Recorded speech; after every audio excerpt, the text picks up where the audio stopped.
Now, the rest of the story.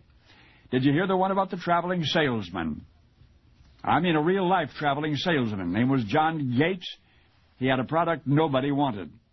He'd been told to go west, young man, and yet folks out west a century ago were particularly disinterested in what John was selling. So there was John Gates, an Illinois boy stranded in San Antonio, Texas, a traveling failure, near broke, brooding over coffee in a restaurant just off the town square. The square was called Military Plaza. John could see it clearly from the restaurant window. There was a medicine show going on out there. A Dr. J.L. Lighthall, who professed to cure everything from toothaches to typhoid, a oil peddler, you know the kind. But my, how he peddled that snake oil. First of all, he'd arrived in the plaza, announced by a trumpeted fanfare and riding on a gilded chariot. And then mounting a portable wooden stage, the flamboyant faker in the pink frock coat and the white beaver hat presented his warm-up acts, singing and dancing entertainers. And finally, when the crowd in the plaza was rollicking and ready, Dr. Lighthall began his high-powered sales pitch, and by then his audience would have bought anything from him, which they proved by doing so. It was a wondrous sight. And salesman John Gates observed carefully from his restaurant window. Nobody had wanted what John had to sell, but he was learning a valuable lesson from the medicine show pitchman.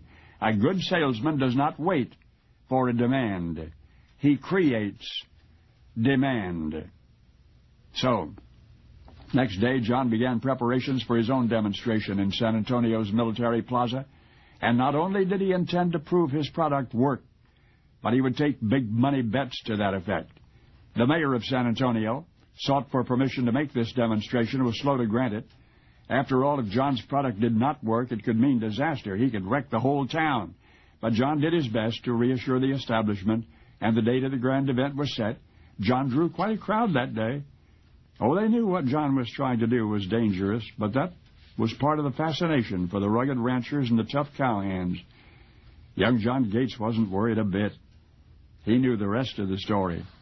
He had advertised that the cattle he was transporting to the plaza were 40 of the wildest longhorn steers that ever grazed the Texas plains. They were not. They were the mildest, tamest bunch of bovines that John Gates could find. But they sold John's product, the product nobody wanted, until that day. Thereafter, it became the hottest commodity in all the West. History books tell us about the range wars that started because of it. And some ranchers did use it spitefully to prevent their neighbors' cattle from reaching water. And yet, in the beginning, Texas ranchers had one main objection. They didn't believe it would work. They didn't believe it would hold cattle. That is, not until John Gates, inspired to super salesmanship by a medicine show pitchman, corralled 40 longhorn steers in San Antonio's Military Square, with the only thing standing between the spectators and a possible stampede, 8 strands of the new product. The new product that one day made John a wealthy man. The new product was barbed wire. Now you know the rest of the story.